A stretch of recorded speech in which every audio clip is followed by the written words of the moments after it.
You have to act like a man. Hi guys! Ang guest po natin ngayon, first off is very single, yet not as available because she's always in the office. None other than Janine. Right. And of course, 2 years married, Mitch Lorico, si Mitch. And of course, our Japanese friend from the land of the rising sun. Let's all welcome Mera! Konnichiwa! Okay, so we'll start off our conversation today and we'll be asking all these women ano bang hinahanap nila sa isang lalaki in the context of wanting to settle down in marriage. Since we have two married people here, at least get to give a background also of your journey, why you decided to get married. Anong nahanap niyo dun sa husband niyo? Kaya niyo sinabing, sige na nga. Yes. Alright, let's start with Mitch. Sige, ako, unang-una ko nakita yung pagiging madiskarte ni Randy sa life eh. Madiskarte, yeah. Alam ko lang na may plano siya, yung hindi yung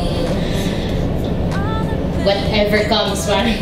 Siya, alam ko na, sinabi niya sa akin, ito yung plano niya, ganito yung gusto niya mag- Anong plano niya? Kasi, Maganda ba? Maganda naman! Nainganyo naman ako.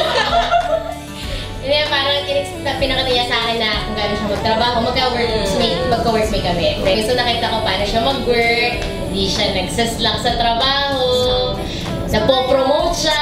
So sabi ko, So mayaman to, mayaman. Yayaman. Yeah. Yayaman. May effect ba sa'yo yung pera? Like,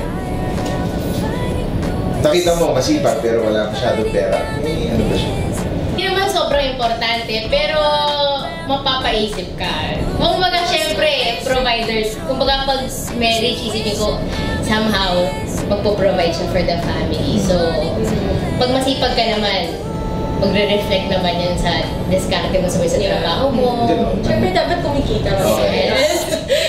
Important. Oo, mahirap naman yung walang trabaho. Tapos, gusto ko rin yung madiskarte. Yung alam mong kaya kang buhayin. Not really because you want the magarbong buhay. But really, yung alam mo lang makakapag-provide sa'yo. And you can see that how he works nga, how he, as a single, kung paano rin yung handle yung finances niya. Diba? So makikita mo naman yun sa isang tao.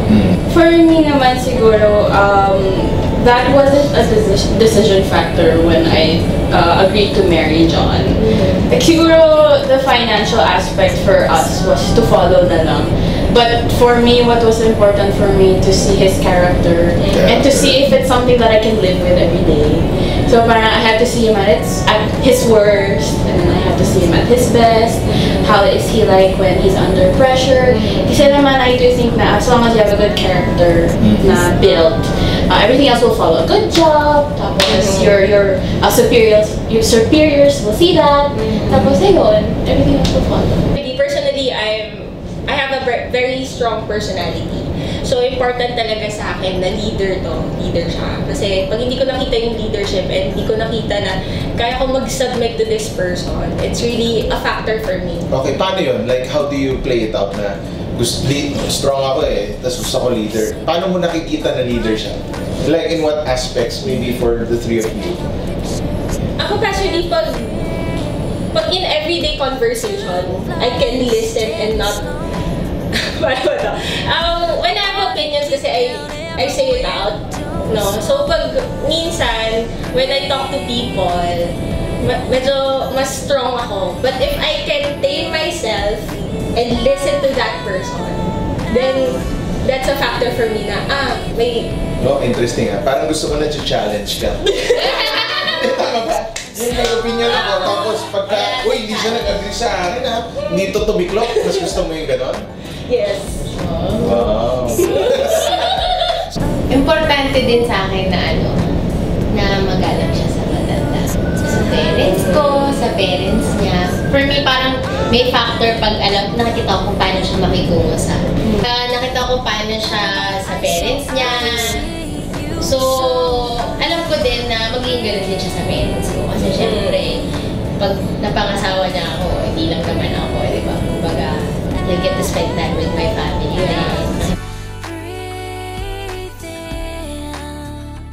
In a way, siguro, but it's more siguro how this person is able to communicate his feelings properly.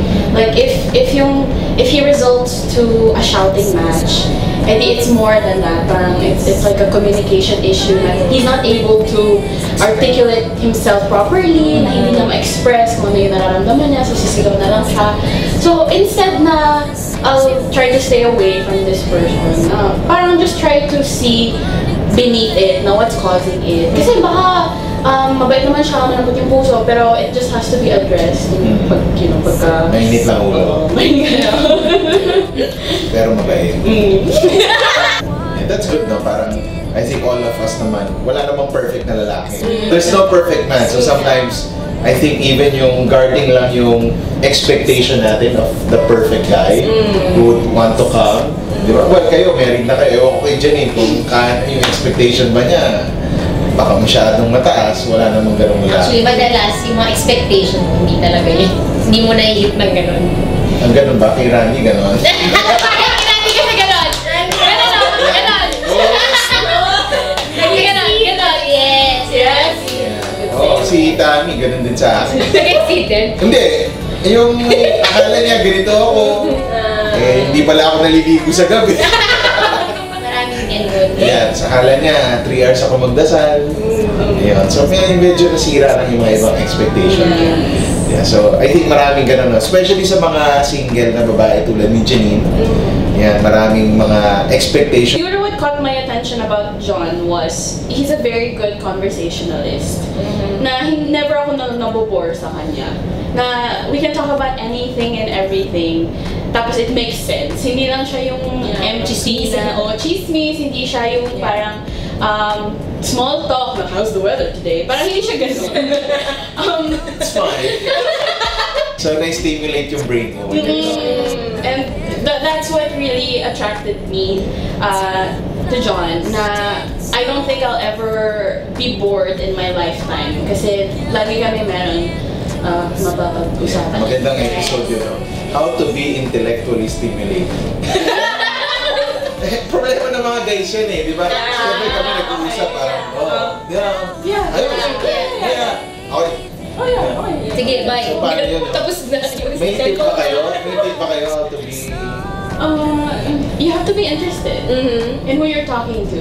Tapos you have to be fully... Yun ang sinasabi ni John eh, na the reason why he's very selective with the people he talks to kasi yung level of interest niya iba. So if nandito ka lang sa level of interest niya, hindi ka kakausapin. Wow! Grabe. Kaya pala John never talks to me. Kasi when he talks to you, parang nothing else in the world matters. Na ikaw lang yung nandun sa conversation na yun. Tapos, hihimayin niya yan, lahat ng sinasabi mo. So parang iti-take note niya na ito yung sinabi mo. Parang siyang girl. In a way.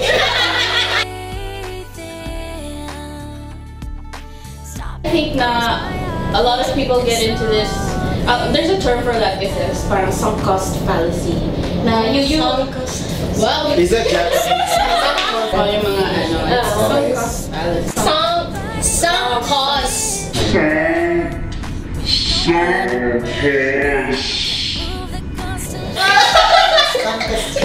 So parang you've invested so much time in this thing and you feel like if you get out of it now, it's more of a waste of time. So parang you end up going for that choice kasi you've wasted so much years and invested na. Parang ganon. So parang there's this fallacy na might as well, kilala niya na ako. Pero you still have your reservations in the back of your mind. And I think we shouldn't take that as a factor in time. Kasi even though, at least now, alam mo na if you're sure na, oh, this is not the person for me, na better just let it go na lang instead of trying to drag it on. Kasi maybe it'll work out. Maybe ganyan. Kasi at least in that relationship, you learn something about yourself. You learn something about how you would like to be loved, yung mga love language ng person, and then yung in-expect mo from another. So it's not time lost naman talaga. So if time is not a factor, age is not a factor, I think na okay naman na just move on. Rather than get married to Just a guy like that.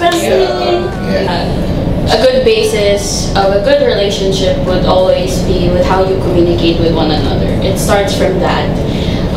Arguments are formed because of they escalate because you're not able to communicate your feelings properly, and you lose interest in your significant other because you lost that communication. So I feel like as long as you have that steady communication and really get to know each other, you'll know if you're right for each other.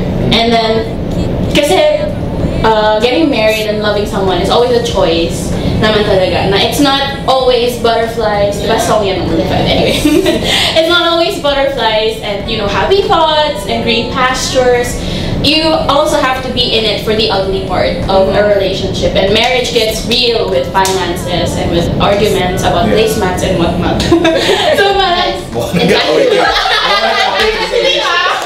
it gets real because it's you're merging two different cultures with one another to become one. So you need to be able to communicate with each other well. Para you can meet in the middle. It's not always you giving more and me giving more, but it's just meeting in the middle all the time. Alright, so thank you everyone. Subscribe to our channel. Go.